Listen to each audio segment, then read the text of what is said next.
Good morning, everybody, and you're very welcome to Policy and Practice's latest webinar. Today we're talking about how viable is your council tax support scheme, and it's great to see everybody on the call. Thank you very much for joining us. Excellent. And while we're waiting for more people to arrive, I just want to take you through a tiny bit of housekeeping, if I may. In the panel on the right-hand side, you should see where you can raise your digital hand. And if you could do that, please, that'll be our audio check so that I know that you can hear me. In the same panel, you can pop your questions in, and please do ask questions throughout the whole webinar. We will have plenty of time at the end of the session to come to them. We're going to keep it interactive. We've got a couple of polls today, as well as a survey, and also in that panel on the right hand side you'll see that we have a few handouts for you to download, so please do take a look at them as well. We would like to have you on your way by 11:30. We have a lot to get through, so please, if you could and we go over, it would be great if you could stay, but not to worry, because the slides and the recording of this webinar will be followed on to you automatically. And for those of you who are on Twitter, please do give us a follow and we'll follow you back. We are at policy_practice on Twitter, and it'd be great to see you there. So thank you very much, everybody. Let me move on to introducing to you our today's speakers. So if I can do this correctly, I should be able to you should be able to see our speakers coming up on screen. Excellent. Okay, so I have my colleague Zoe Charlesworth from Policy and Practice. Zoe, do you want to say hello? I do apologise. Sorry, Zoe. Sorry, Janet. I'll leave you to unmute. Yeah. Good morning, everybody. Good morning, Zoe. My colleague Paul Howes, policy consultant at Policy and Practice. Do you want to say hello, Paul? Good morning, everybody. Hello, Paul. And we have our guest speaker, Sally Sanders, Head of Financial Assessment at Enfield Council. Sally, do you want to say hello? Hi, everybody. Thanks for asking me to come along to speak today. Excellent, no problem. Sally, I think you should be able to get your webcam sorted in a second. While Sally's doing that, my colleague Dr. Ben Fell from Policy and Practice, Head of Analysis of Policy and Practice. Ben, do you want to say hello? Morning, everyone.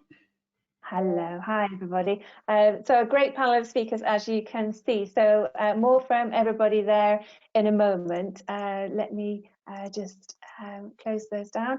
And just before we get into the main session today, for those of you who might not have heard of Policy and Practice, I just wanted to give you a couple of words about who we are. We help organisations like you to give the best support you can to help people on their way, and we do this by analysing the impacts of welfare policy. We're talking a lot about that today, and we've developed our award-winning benefits and budgeting calculator software to help organisations to dissolve the complexities of the welfare system. An important job, I'm sure you'll agree. And our data analytics dashboard helps local authorities to identify vulnerability, target support and track change. So that's a little bit about what we do today. As you know, we're going to be focusing on council tax support. So let me take you through to the agenda. As you can see here on screen, what we're going to be talking about, Zoe's going to take us through the context, and how understanding of the context will help you in creating your scheme design. Paul is then going to take us through analysis that we've done for the Welsh Government on the impact of universal credit on rent and council tax arrears. And then Sally is going to talk to us about Enfield Council and how they're reviewing its council tax support scheme in light of COVID-19. And then Ben is going to talk to us about how we model what the future may hold. And then, as I said, we've got time for Q&As at the end. So that's what we're going to be talking about today. And then, without further ado, what I'd like to do is to hand over to Zoe.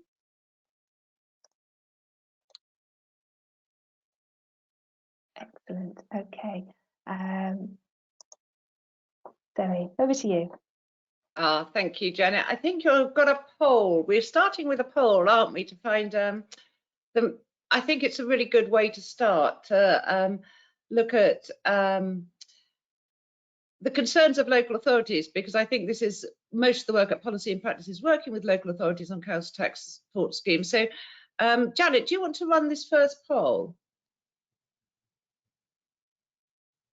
So this poll is asking, in the light of COVID-19, what are your main concerns with your current CTS? Now, we know that local authorities have a variety of concerns. We've been talking to a number of you.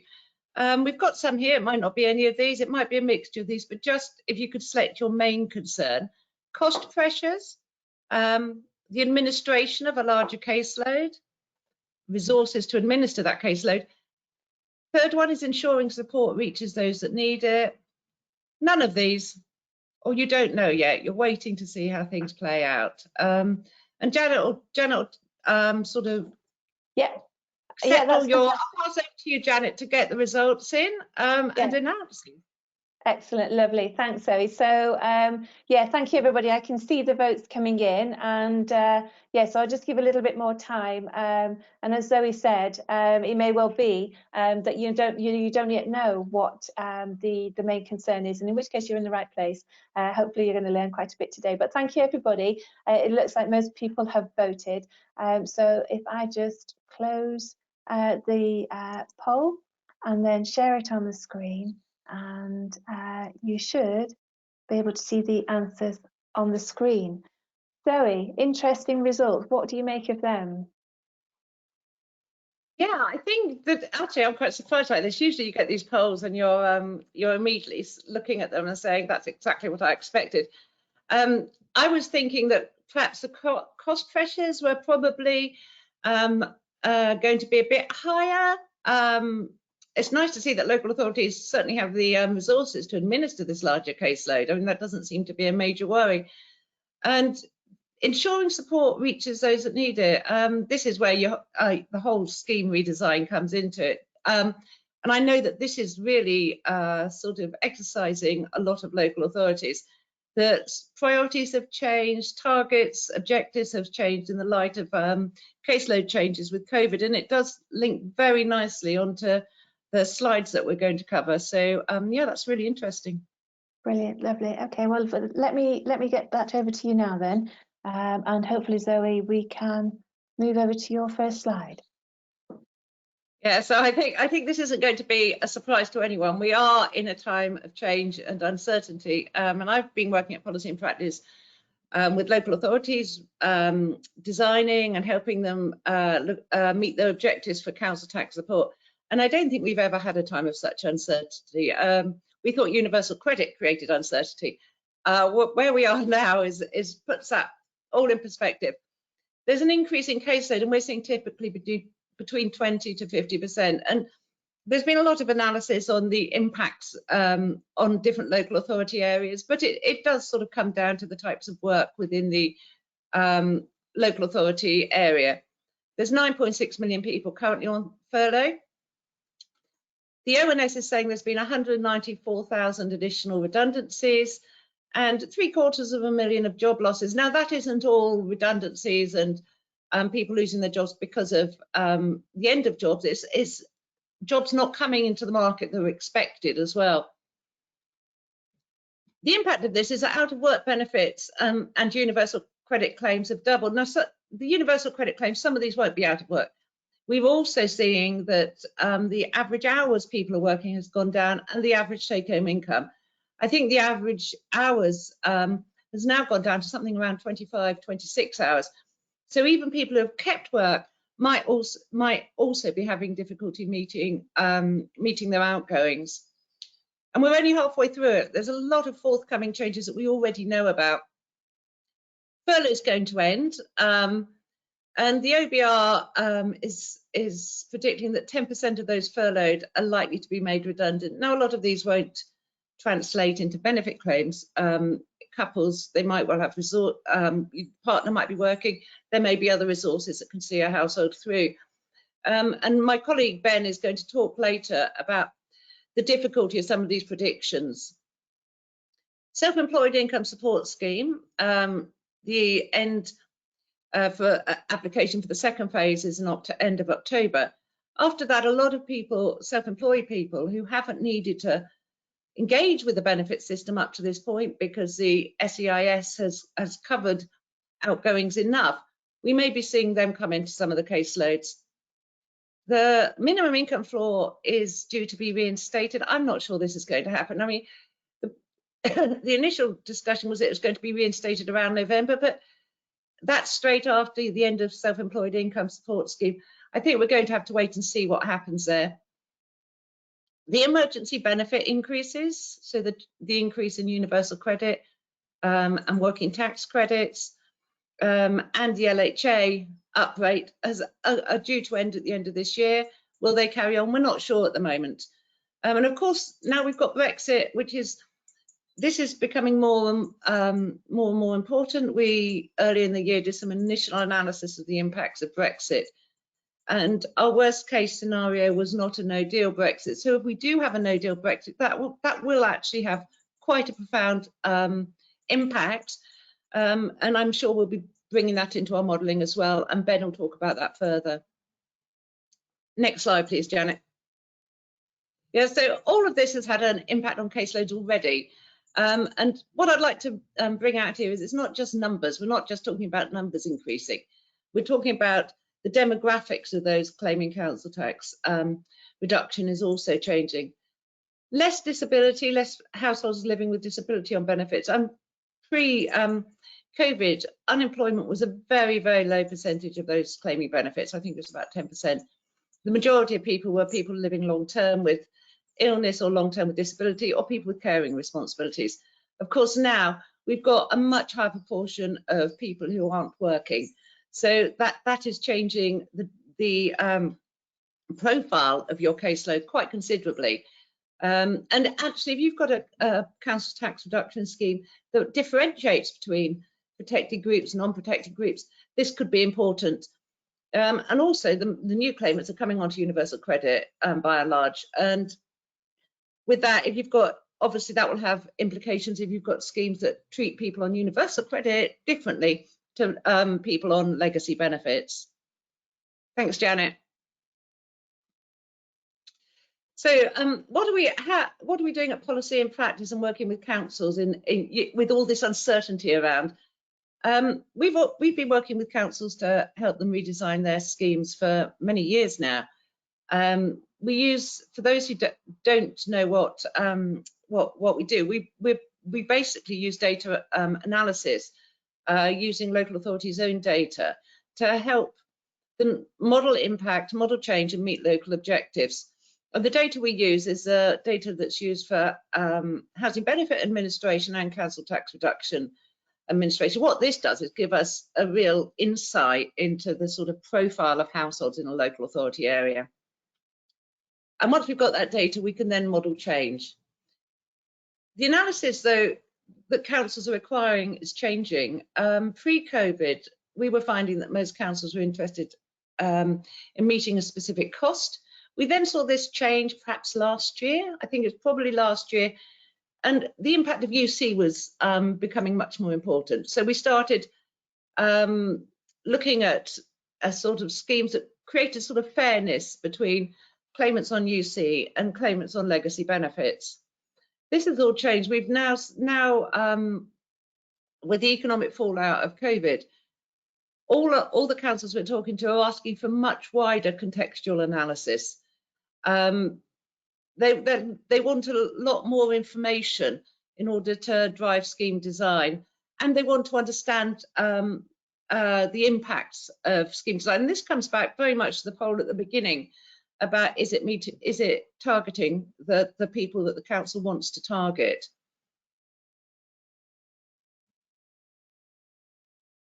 So in the next slide, I've put in some of the areas that we take into account when looking at scheme design, and that local authorities are taking into account when they're redesigning the schemes themselves. And I think it's really interesting to look at how many areas will affect that scheme redesign. And I think this contextual background will give officers and members all the information they require in order to design a scheme to meet their needs. I'm just going to touch on some of these. I mean, council budget, as we said, that's always been emphasised. you can't design a scheme that you can't pay for. So that's still important, but I think councils are in a very awkward position at the moment. We don't know what ongoing funding is going to look like in the light of COVID. And councils, the differential impact between councils is huge, depending on investments and where councils, how much money councils receive from rates and different things. It's very, very different. The impact is huge. So I think for some councils, that is a primary focus at the moment. For other councils, they're not seeing such great budgetary pressures. The local objectives, a lot of councils are changing their local objectives in the light of COVID. A lot of councils are putting a framework around local poverty. Now, most councils did have anti-poverty frameworks initially, but this is changing. Obviously, this is being revisited in the light of COVID. I think local acceptance is important. I'm not sure if Enfield are going to talk about this later, but up to now, with consultation, there's been very much an emphasis on making sure that there were protected groups and people who were unemployed. There wasn't a lot of appetite for support for people who are unemployed. I think now that we're going to have long-term unemployed, and that isn't a choice, that there's long-term unemployed has been forced onto people, we might be seeing different attitudes in that we see through consultation returns. Poverty, important, as we saw from that poll. The impacts of the economic fallout on the residents' well-being is something that councils are taking really seriously, but this also has an impact on other services of the council, such as homelessness and local welfare assistance. Also, of course, it has an impact on the local economy. So that designing a scheme that takes that into account and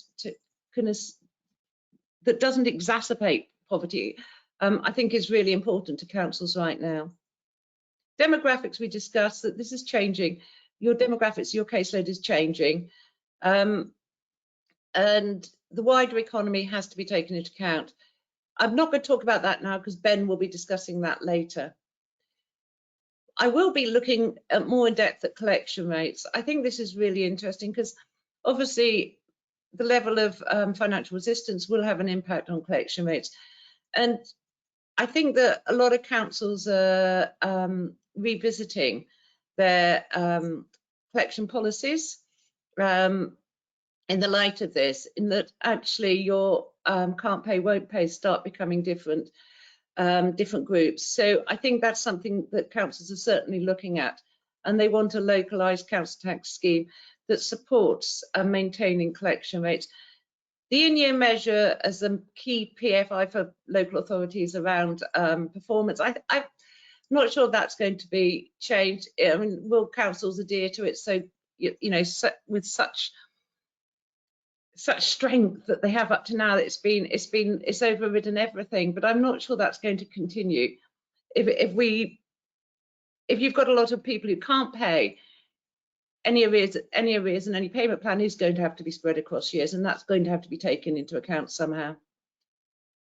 And finally, one of the areas that councils are looking at is around engagement, because we've got a whole new cohort coming onto the benefits caseload. These people might never have engaged with any sort of support before. The system's all new to them. How do you make your residents aware of your scheme? But similarly, how do you as a council have visibility over residents in need? And I think that ties in so well with the response to the first question. And you can design schemes that mean that you can see the majority of people. The council has data and information on the majority of people on low incomes within their area, or you can have very high maximum minimum payments that people have to make, and then you lose that information, you lose that visibility over your population. So all these things have to be taken into account. And although all these things feed into the design of the scheme has its own impacts, and particularly on collection rates and poverty. And those are the two areas I'm going to just talk a little bit more about. I think we can move on to the next slide. I think this is really interesting. Policy and Practice did some work. Well, it's going on at the moment, actually. It's not completed, so it's not published. It's not out there yet.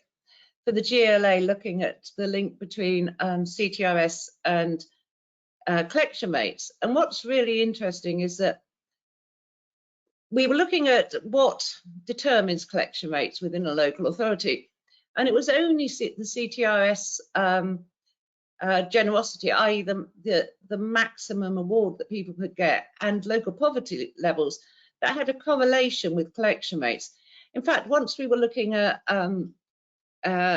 practices around collection, and this was measured by if people had adhered to some of the protocols out there, but also we followed that up by looking at the correlation with bailiffs and enforcement action. It had no correlation with collection rates, and nor did the level of council tax. And I think the interesting point about the level of council tax not having a correlation is that, in fact, if people can pay, they will. I mean, that's what it seemed to say to me. Needs more, we're still working on this, but the impact of your council tax reduction scheme is important. I think next slide, please, Janet. I think this is underlined by some work we did for London Borough, where we they had various different maximum awards for different cohorts of the population. And when we analysed this against their arrears for the same groups, there was the correlation was absolute, that those who had the most generous support had the lowest arrears, and those who had the least generous support had the highest arrears. We would expect that, of course, if some groups got 100% award, but these groups didn't. So there was a complete correlation between the level of support and the level of arrears. And I think what's important here is that arrears, of course, is an indication of households having difficulty managing. So it's a really good indicator of poverty within a household, or at least at risk of poverty. And I think on this slide, I've underlined how important the council tax reduction scheme is with this. The average difference between the most generous and least generous scheme is about £45 a month. Now that's 16% of a single person standard allowance. So that's a huge change in income between one borough and the next.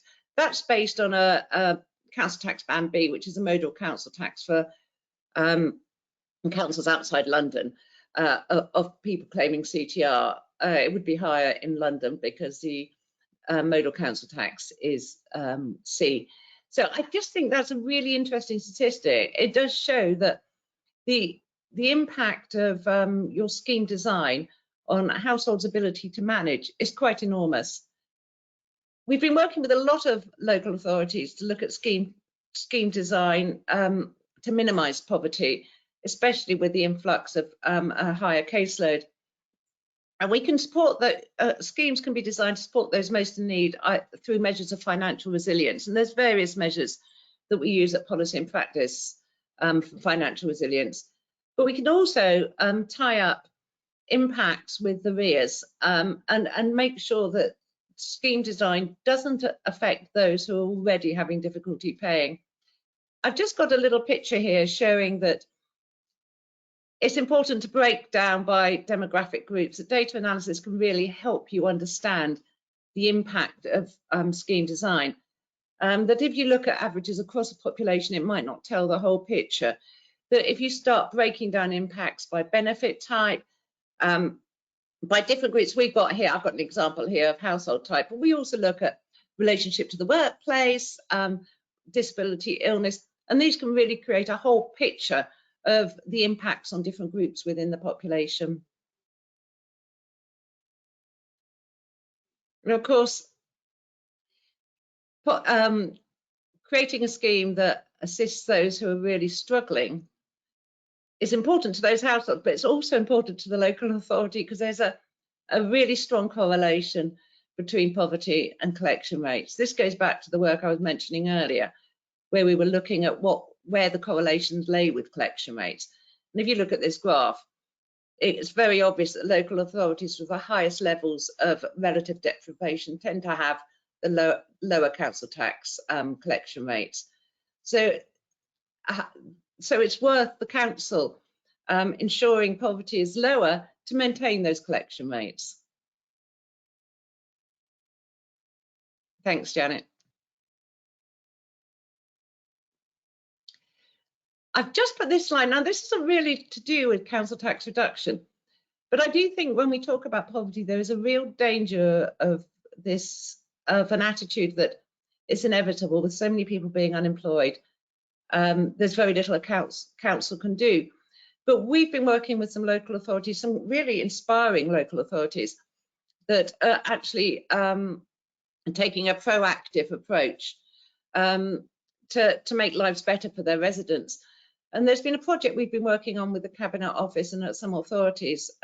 We can send more details about this project to you if you'd like. I haven't got all the slides here, but this is London Borough of Barking and Dagenham, and they were tracking interventions. So people who are at risk of falling into poverty, they were working with to see if they could help in employment, but also maximising benefits. And I think the results are remarkable. If you look here, average benefit income increased by £115 a month. We know a lot of benefits are unclaimed, but not just benefits. Also, if you look at the Healthy Start vouchers, they are really, really underclaimed. There's a lot of support people can get that they're not getting. So I don't think we should necessarily presume that poverty, that there's no action that can be taken on poverty. This is outside council tax reduction schemes, but I think some of the work by local authorities, and they are on the front line, has been absolutely incredible in helping their residents to cope. The government's response to this increase in people who are having difficulty meeting their bills has been the hardship fund, the coronavirus hardship fund. When it came out, it was looking really generous, wasn't it? £500 million and an additional £150 to most people on council tax support. I mean, some local authorities decided to not follow the guidance and they gave higher than that. Others had a more targeted approach and a sort of they put the funding towards those households they could see were struggling most to pay their council tax bills. But the local discretionary support, it might not be able to plug the gap, and this is why scheme design is probably necessary.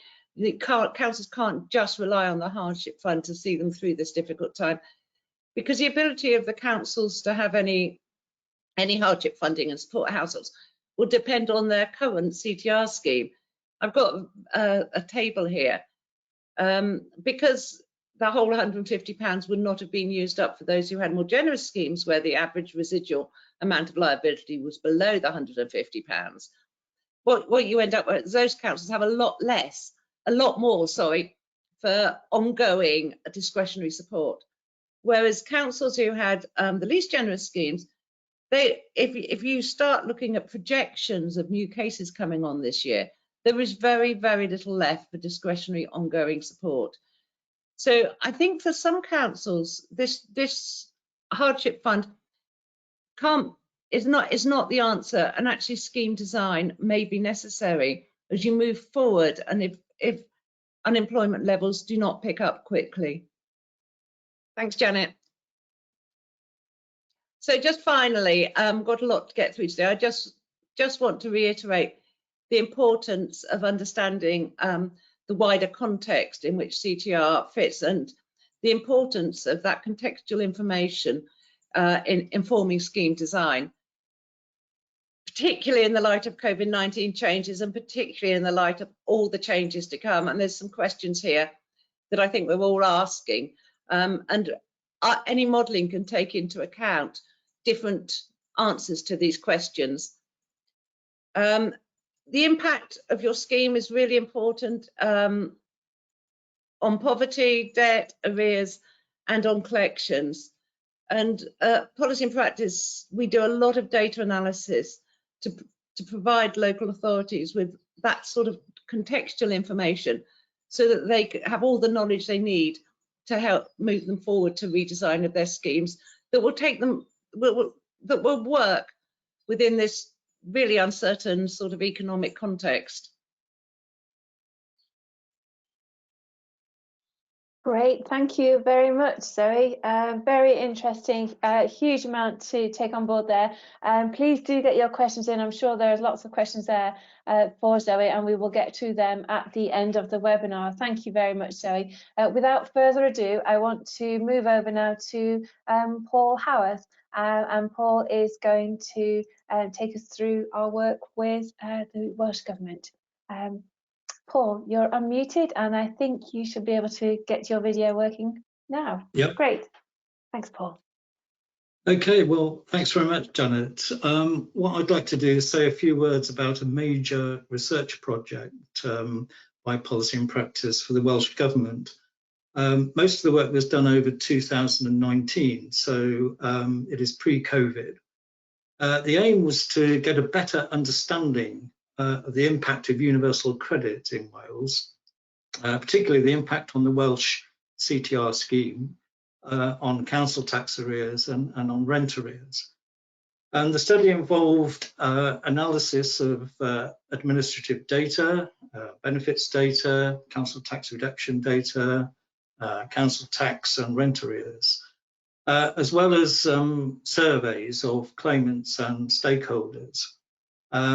And the important thing really was we set out to provide the evidence that would allow, hopefully, the Welsh Government to make informed policy decisions.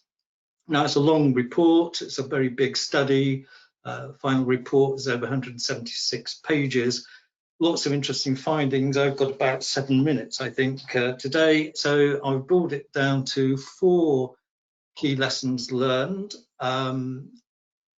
First of all, a generous CTR scheme seems to pay off, and this fits in with what Zoe has just been talking about. Secondly, universal credit has resulted in some council tax and rent arrears. Third, awareness of council tax reduction and take-up of council tax reduction schemes are still too low. And finally, the impact of universal credit on council tax reduction can be mitigated. So if we turn to the first of those, a generous CTR scheme pays off. We all remember, of course, the 10% budget cut in 2012 before the introduction of local council tax reduction schemes in 2013. Well, the Welsh Government decided to fund that cut in full and have continued to fund it ever since. So with the result that councils only have to meet the cost of increases in council tax, but not the 10% cut. And the Welsh CTR scheme covers all 22 authorities in Wales. There are a few areas of discretion within schemes, so local authorities can vary it a bit around backdating and run-ons, for example, but essentially all 22 authorities operate the same scheme. And all awards are based on 100% liability of council tax. And stemming from that, the key thing from our perspective is that collection rates in Wales and council tax arrears, if you look at it as a percentage of council tax due, those have remained broadly constant over the last 6 or 7 years. So that is a critical finding, really, from the work we did with the Welsh Government. But there is now emerging evidence of council tax arrears under universal credit. So we'll come on to look at that. And I don't want to sort of overdo this, because the first point to make perhaps is that most households that are not in council tax arrears under legacy benefits continue to not be in council tax arrears under universal credit. So there's no sudden change of that sort.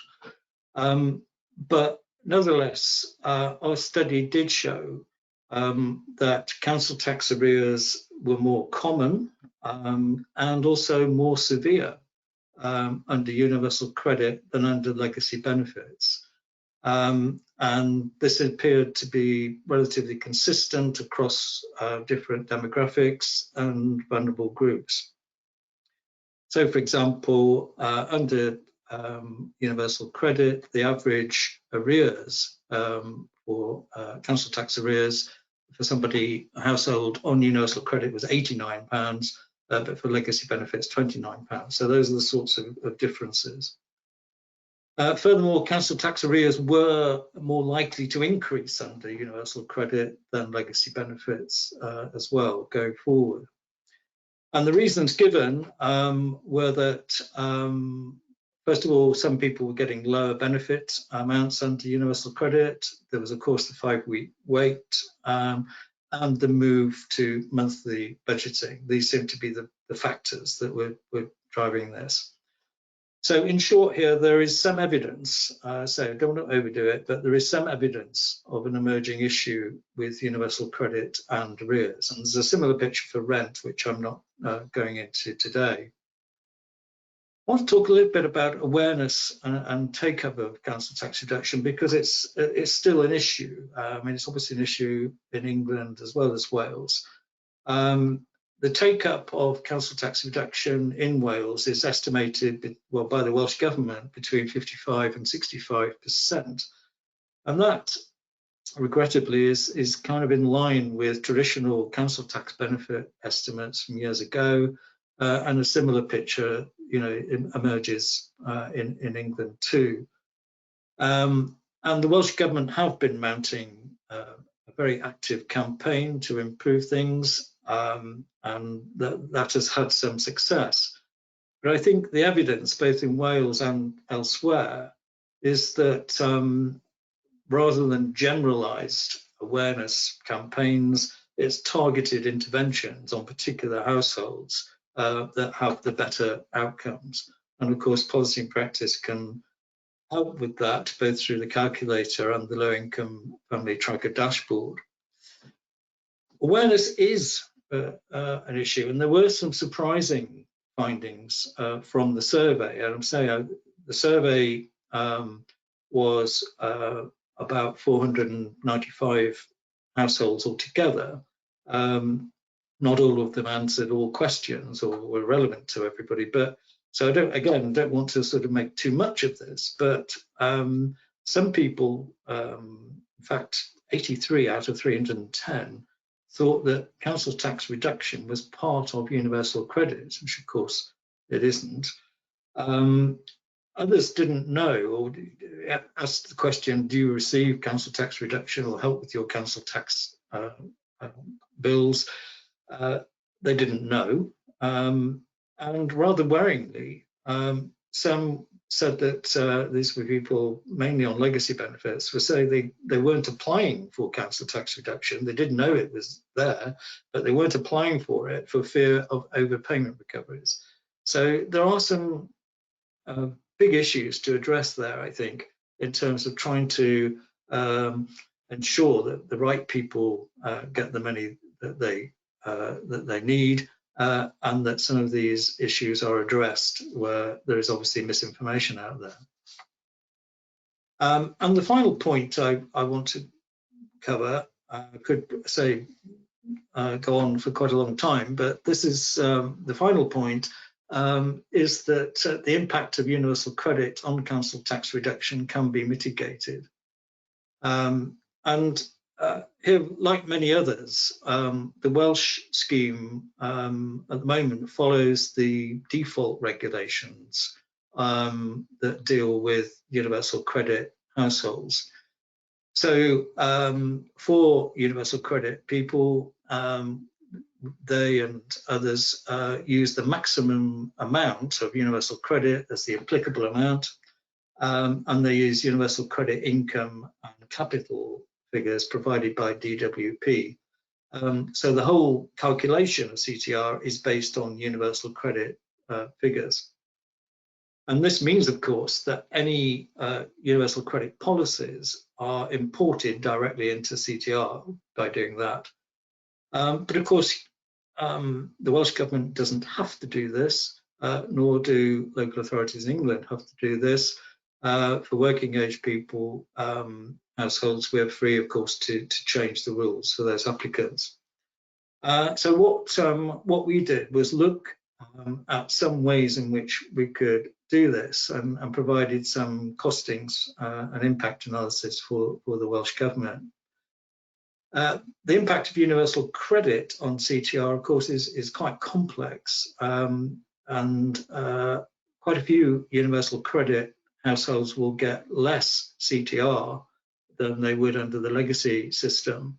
Partly that's because they are getting more money generally, and so more earnings, or they're keeping more of their earnings, and you know, that can lead to a reduced CTR. But it's also partly the policies, the universal credit policies, that are driving these reductions. So we did some work on several possible options to reduce the taper rate, for example, to change that to 10%. That would benefit all households, but universal credit cases the most. It would cost 8 million across Wales to do that. We could ignore changes in income below a certain threshold. This is primarily about administration, because it's a measure that seeks to deal with the problem that universal credit income earnings can change every month. They get a different assessment every month, which means that you can end up issuing reassessments for CTR and amended bills all the time. So this means that, you know, small changes could be ignored altogether up to a certain point, so less than £4 or £5, and you could then, if you want, roll those up over the year and see what the balance was like at the end, and perhaps knock it off the following year's bill if you're concerned about people losing out. But it's an important and possibly quite a useful change to make. And then finally, the policies such as the 2-child limit and the minimum income floor, those can be changed in the CTR system. They don't have to be imported from universal credit. And we did some work to cost up what that would mean in Wales. So at the moment, both of those policies are not affecting too many people, so the cost is not great, but it will increase over time. So those are some ways in which the impact of universal credit on your CTR scheme can be mitigated. So that's me, a brief summary of some of the main points in the report. Obviously, there's much more in it, so I recommend you have a look at it. And it will be very interesting now to find out how these changes hold up in this post-COVID world, or hopefully post-COVID world soon. Thank you very much. Lovely. Thank you very much, Paul. Hugely interesting, and well done for distilling 18 months work into 7 minutes or so. We will have links to the report in the follow-up email to everybody for you to look at your leisure. But moving on now, just want to do the second of our polls before we move on to Sally. And I want to ask you now, with this particular poll here, our second poll, in the light of COVID-19 changes in need, are you reviewing your scheme? So let me serve that poll to you now, and hopefully you should see that coming up on your screen. Great, thank you very much. So quick question that we're asking you: are you reviewing your CT scheme in the light of COVID-19 changes in need? And the answers that we have given you are yes, you are for implementation in 2021-22, so next year. Yes, for implementation the following year, 22-23. Yes, but you don't have an implementation date set just yet. No, you're not reviewing your scheme, or indeed, finally, you're still thinking about it. So great, thank you very much. I can see the votes coming in. It's quite a tie, so it's quite interesting. I'll just give a little more more time for you to vote. That's great. Thank you very much, everybody. Let me close that poll now and share that on your screen. And then I'm going to move over to Sally. So I think what we can see is most of you, nearly a third, are still thinking about the changing your CTR scheme. So great. Hopefully today has been very useful.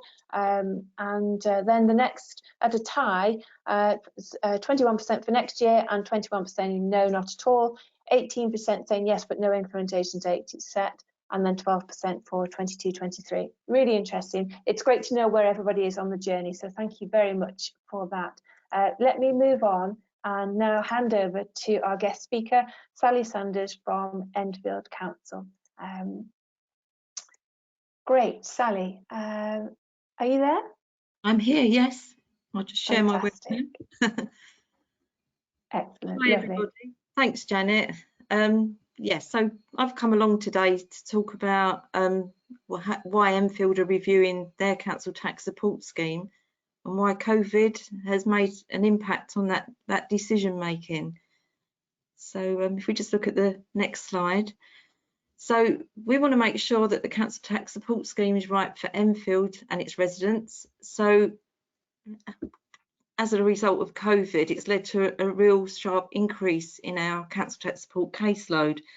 So our caseload from April has increased by 2,000, and the amount of people claiming universal credit that are receiving council tax support has increased by 3,000. So we've had a sharp rise in people claiming, and it's cost us an extra £2.5 million since April, and that increase kind of came about very quickly over the first couple of months, really up to the end of May. It's continued to increase, but it's kind of leveled off quite a lot. But we are expecting, obviously, due to changes in furlough, we're expecting to receive, to get another increase, and that's going to be down to people either returning to work, losing employment, or taking on lower paid jobs. So, we are expecting that change later on. Unlike what was spoken about before about people perhaps not taking up council tax support, in Enfield, we've got our policy is that if someone claims universal credit, we get notified about that, and that notification acts as a claim for council tax support automatically. So there's no extra claiming that somebody has to make if they're claiming universal credit. So in Enfield, our current council tax support scheme is very generous in the way it treats households who work and receive universal credit. So regardless of whether you're working or not, full council tax support is actually paid up to a earned income cap of £1,100 per month. If your net earnings are more than £1,100 per month, you won't get any council tax support. But if it's below that, you get full council tax support. And in Enfield, that means that you have to pay a minimum payment of 24.5%. But we have some working age that are protected against that payment, and that's due to disability and other criteria that we've got in our system. So what we started to notice is that some other local authorities have started to introduce banded schemes into their council tax support schemes, and we've recognised that there's definitely a need for us to do that, but mostly for universal credit. So some local authorities we noticed have introduced banded schemes for the whole of their working age, but we couldn't see the point of doing that for legacy benefits when we're still kind of processing housing benefit for most of them and asking for all of the evidence and information, and it's the best calculation you can get for somebody on council tax support. So we were looking at, could we have a banded scheme just for those on universal credit and for it to just affect those that are working. So we had difficulties in considering a move to an earned income banded scheme for universal credit. And our difficulties were the complexities of explaining some of those changes, And also it's coming at a time when more people are struggling financially as a result of COVID, and explaining the reasons for why we want to change. So, you know, our reasons to change are because of fairness, because we recognise that their scheme's unfair at the moment, and it's to do with costs because, as I've said, we've had an increase in £2.5 million so far. Thanks, Janet. So how can we, what we looked at is, well, how can we sort of like look at what's going on in our caseload? How can we help explain those complexities? And because we've already worked with policy and practice in the past, we asked them if they could help us to model our proposed scheme. So we kind of looked at various different local authority schemes, and we found a model that we thought kind of suited Enfield, but we didn't know whether taking that scheme from another local authority, for instance, actually fitted our criteria at Enfield. So what we did is we got policy and practice to do some work for us. So what they did was they benchmarked our caseload and scheme against other local authorities, which helped highlight the differences for consideration. They reported on how much council tax support is awarded to those working on legacy benefits. So we could look at, well, what's happening with the legacy benefits that are working, and what's happening with those that are on universal credit working, so that we could compare what the awards were for people that were on similar levels of income, so that we could make, you know, we could sort of see what was fair for universal credit. They also compared the level of council tax arrears for those groups to see if the scheme change for those working on universal credit would mean a potential for more council tax to be paid. So, you know, it was really good to kind of get all of that information from policy and practice, and people that work in different local authorities. As you know, you come up with one model and you think, oh, what if something needs changing? So policy and practice were really good at reacting to us kind of saying, could you change it this way? What difference would this make? And they were always there as well to explain and answer any questions that we might have, you know, questions that are raised by people perhaps that don't have that technical knowledge, and how we can explain that to help with the decision making. Thanks, Janet. So how have policy and practice helped us so far? So obviously we provide all our data to policy and practice, but they can provide a much deeper analysis of our data that we can't do in the local authority. And their data is also useful. They give us graphs and they highlight things that gives us that visualization, and it brings the kind of messages to life and helps with that decision making. They measured caseload costs data against other local authorities as well, which obviously we couldn't do in the local authority. So that highlights the differences in other local authorities, which has been really useful. Provided analysis of our data and comparisons against other local authorities. They confirmed that the current scheme that we operate at the moment was unfair, and they've helped us decide what changes were needed in detail to get fairness, which will also reduce the increased cost of council tax support as more households claim universal credit. So this is to protect us in the future. So what I thought would be quite useful to do is just to give you a bit of a case study really at Enfield and what we're proposing. Nothing's been agreed yet. This is just us looking at reviewing our scheme and proposing it. So from the work with policy and practice, we managed to get our bands looking a little bit like this below. So we considered how much somebody's earnings were, and we also considered different household types. So we've looked at, you know, what would somebody's earned income band be if they were single, a couple, a family with one child, or a family with 2 or more children. And we've kind of set up different maximum awards of council tax support and what the minimum payment they would pay towards their council tax payment. Now I've highlighted something there at the moment because I'm going to show you what that band means if we modelled it against our legacy benefits at the moment, and if somebody went on to universal credit, which is the next slide. Okay, so I took a case study. So we're looking at a couple with a child, one child on legacy benefits. At the moment, their earned income is £200 a week. Obviously, there's other income included in that. There's other income in our calculation for legacy benefits. So you've got child tax credit, working tax credit, etc. But on £200 earned income, this couple with one child was getting £12.06 a week, and their liability to pay council tax is £29.99 a week.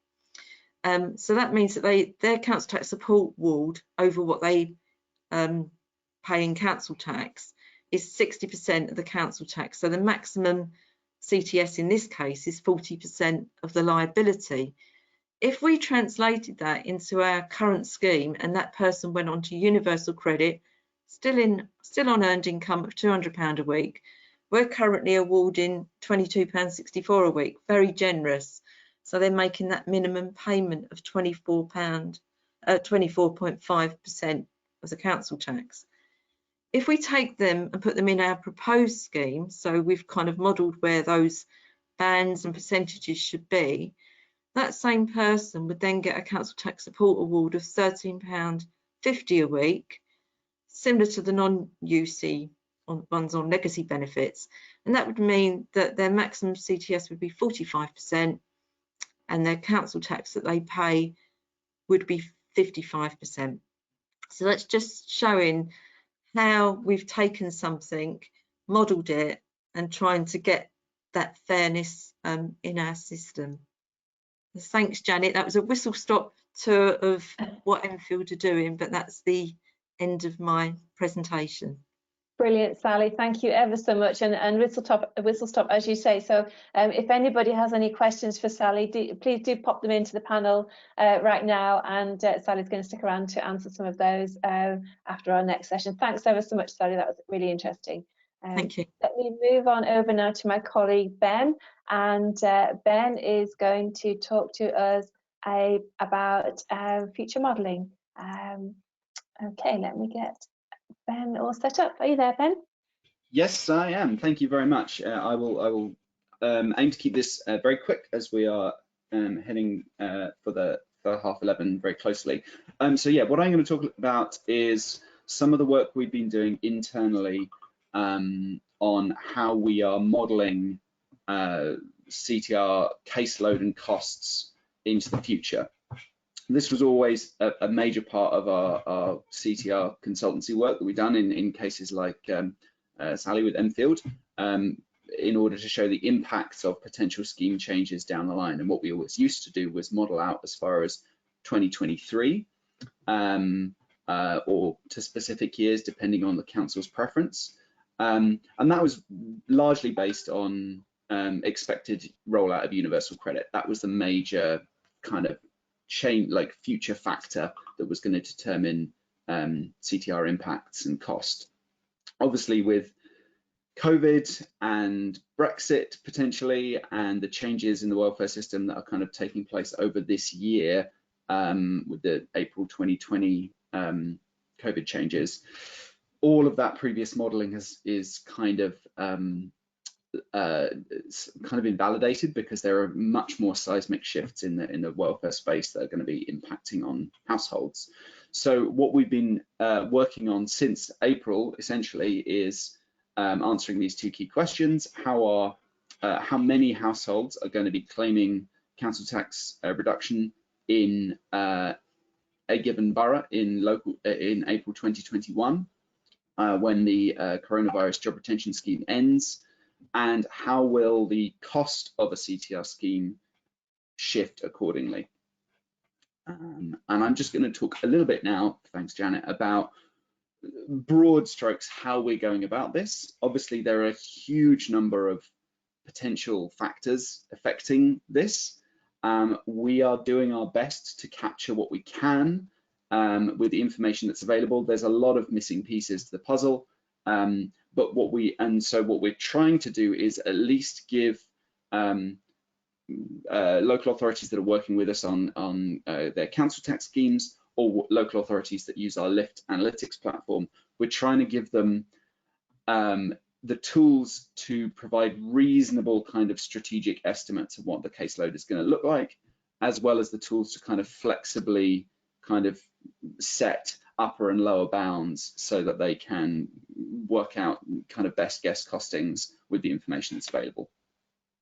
So in terms of modeling caseload numbers, obviously we have, when we work with a client on a CTR project or through LIFT, we know the number of households that are currently claiming CTR, and we can obviously also look back and see how those numbers and the demographics have shifted since before lockdown, before April 2020, and that will become relevant in a moment. What we are then planning on doing, what we're working on at the moment, is estimating the number of households that are going to leave the job retention scheme in April 2021. Sally kind of referred to this. We've had this big spike in CTR caseload kind of at the beginning and through the kind of early months after April and through May. This year, we're expecting another spike in caseload when the job retention scheme ends. So the way we're going to, which will we would expect to translate into CTR caseload. So the way we're going to model this is looking at the number of households on the job retention scheme in a given local authority, which is public data. We're then going to model the proportion of those households that are expected to become unemployed when the scheme ends. Now, as a default, we're using the OBR estimates that Zoe referred to earlier, which are quite optimistic estimates. I think sort of 10% was the figure that Zoe gave. But what we're also going to do here is give local authorities that we work with the opportunity to kind of set their own unemployment rates for movement out of the job retention scheme, so that, for example, a local authority could set like a lower bound of 5% and an upper bound of 20% to see how that's going to impact on their overall caseload. We will also, of course, then take in have an estimate for the number of households already claiming council tax reduction who are in the already on the job retention scheme as well, and kind of account for that in our total caseload numbers. So that's our current plan for how we're going to model caseload. In terms of overall cost, again, we have information on the current those households that are currently claiming council tax reduction and their award levels. In terms of projecting the cost for the 2021 kind of new cohort, what we're going to do there is we're going to look at the demographics of the new cohort who joined in April 2020, particularly in terms of their employment status. So how many of the new joiners were in work, unemployed, or out of work? And then we're going to use average CTR awards for those three different demographic categories and kind of adjust the overall cost of the projected cost of the scheme accordingly in April 2021. So that's our current working methodology. I'm sure many of you can see that there are kind of elements that we are missing, elements of information, unfortunately, in a lot of cases that we just don't have access to. What Janet is now showing is an example of how we're going to be implementing this modeling, this future modeling in our LIFT platform, which people have referred to throughout the presentation so far. This is just showing how for LIFT clients, we're going to split it up into the sort of pre-pandemic cohort, how that's changed in the whatever current snapshot the client is then looking at, and then how those figures get projected forward into April 2021. A couple of things to say about this. This is obviously very much, what we're showing today is very much work in progress, and the methodology is kind of our best first attempt. We'll be fine-tuning this and trying to improve it in whatever way we can, given the limited information that's available. But if there, particularly if you have ideas about bits of information that you know are present in your administrative data or in public data that could be fed into this projection, please do get in touch. We'd love to work with you to kind of get those estimates of cost and caseload much more fine-tuned. The other thing to say is at the moment, this was all based on a no deal Brexit scenario. that's something which we're going to have to look at very closely, because that would have fairly substantial impacts, and that would be kind of another major economic shock that we would be able to predict at some point happening, and therefore take into account in this modelling. So yeah, that's kind of what we're currently working on in terms of our future modelling. I'm really happy to take any questions at the end. And yeah, just to wrap things up, I think the work that we're doing on future modelling is kind of combines the sort of localized analysis that Zoe particularly talked about, and that Sally was talking about, that we've done with councils like Enfield, with this more kind of macro level overall sort of national impact of the kind that we looked at in the Welsh report that Paul talked about. What this all kind of comes down to is all of these illustrate the importance of understanding the kind of wider context in which your council tax support scheme is being implemented, and the approach that we've taken with councils like Enfield and with projects like the Welsh Government project is that administrative data does give you a lot of the information that you need in order to understand the context of your CTR scheme and make decisions appropriately in order to best support your kind of vulnerable residents. This data analysis can help, and it can help kind of navigate the extremely choppy waters that are coming down the road. And that's kind of it really. We're really keen to hear your kind of feedback and questions on this stuff.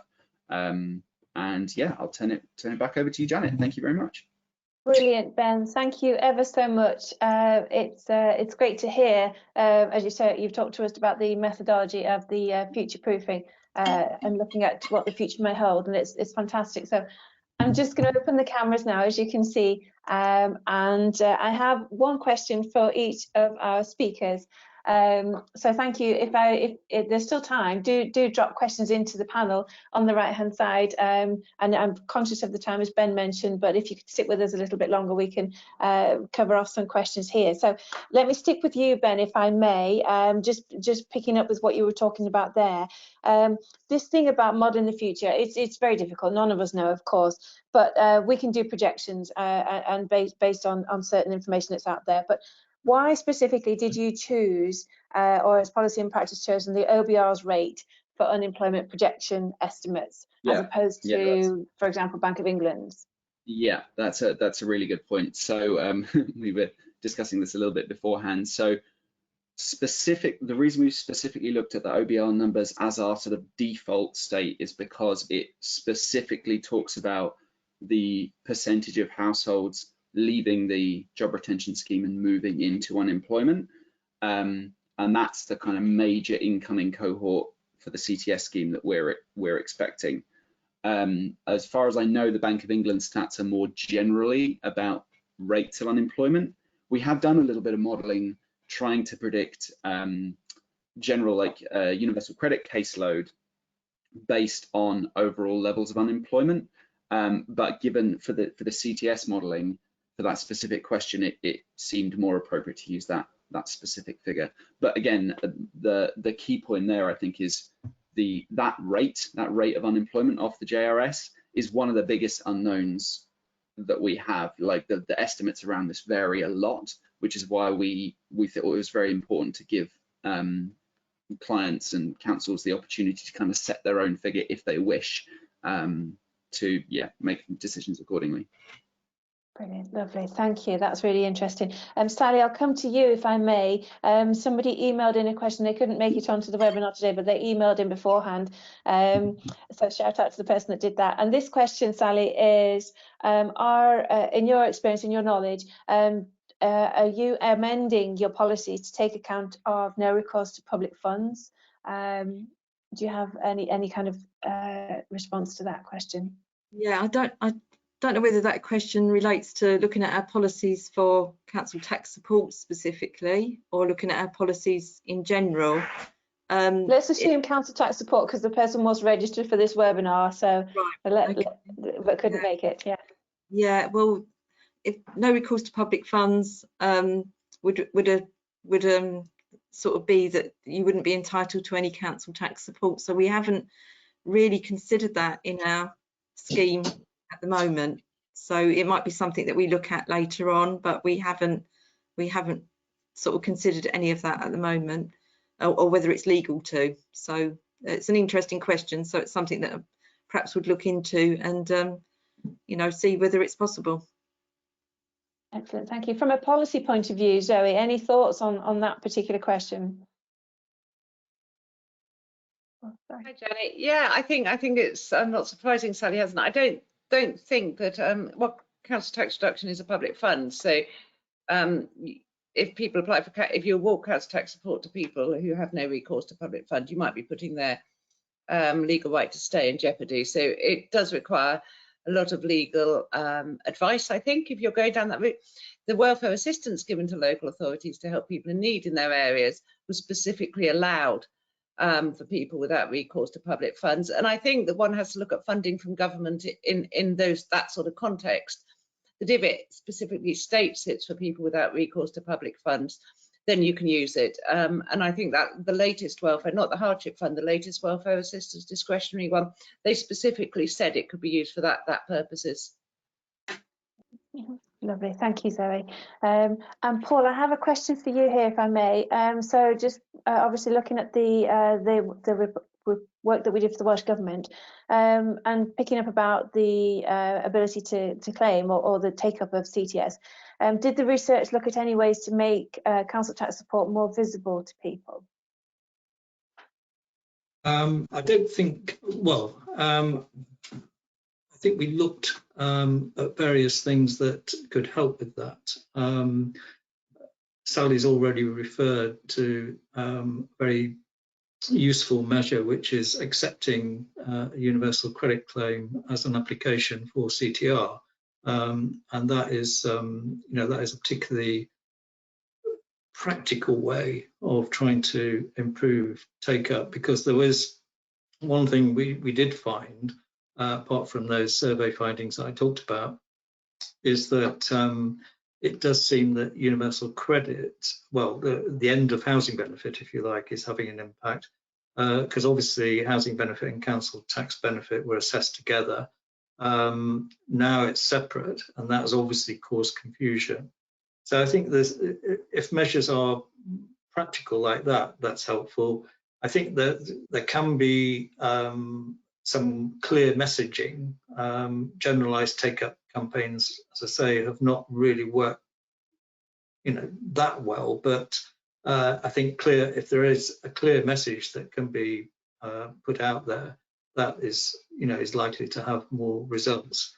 But I still think the most effective thing is to actually analyse the households in your area and to work out those who appear not to have got what they're entitled to, and try and encourage them to claim or apply.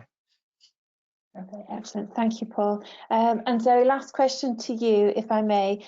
Just picking up on the chart that you shared with us, where you had the different drivers and the different impacts for understanding the context of a council tax support scheme. There were 10 factors there. Would there be one, are they all equal, or would there be one that you would say is more important than the others?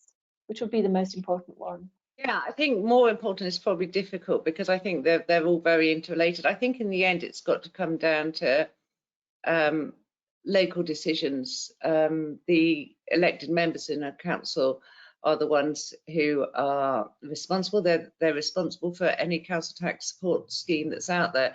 And I do think that those overarching priorities of a council will probably, in the end, I mean, councils, elected members will be the ones who have to pass the scheme, and they have to be behind the scheme, and they are held to account around the scheme. I think we have to ensure that any sort of framework does meet local requirements. So I wouldn't say more important. Of course, all those other things feed into them, but nothing can get through unless that's taken into account. So yeah, I would say the local council's own objectives would be one of the most important things. Brilliant, lovely. Thank you, Zoe. Really useful. And thank you very much, everybody. If anybody does have any other questions for our speakers, please do get in touch with us, and we'll put them to the speakers after the webinar and get answers to you. I do appreciate we've covered quite a lot today. And just before we wrap up, I just want to leave you with some practical tools that can help. You can look at information on our website. We've got, for example, a link there to the coronavirus support page, which is very important, but also if you eagle-eyed amongst you might have spotted at the bottom of the slide the different URLs for the different pages of the support that we've talked about today. They will be in the slides. You can get them afterwards. There's going to be an email with the webinar recording and slides afterwards with the links I've just mentioned there, and also a short survey to follow immediately once the webinar finishes, and we'd be ever so grateful if you could fill that in and give us some feedback. In that survey, I'll just give a shout out to the next webinars that we've got coming up. For October, we're going to look at very much building on the information that Ben gave us about how to predict the demand for your customer facing services. We're going to build on the work that Ben presented and focus the webinar on that in October. In November, we're going to be looking at finding the right debt solution for everyone, and there's going to be a particularly important webinar given the timing of the end of the furlough scheme around that time. And then in December, we're going to do a wrap-up, a policy review of the year, and very much looking forward to what is going to be happening in 2021, or what we predict will be happening in 2021.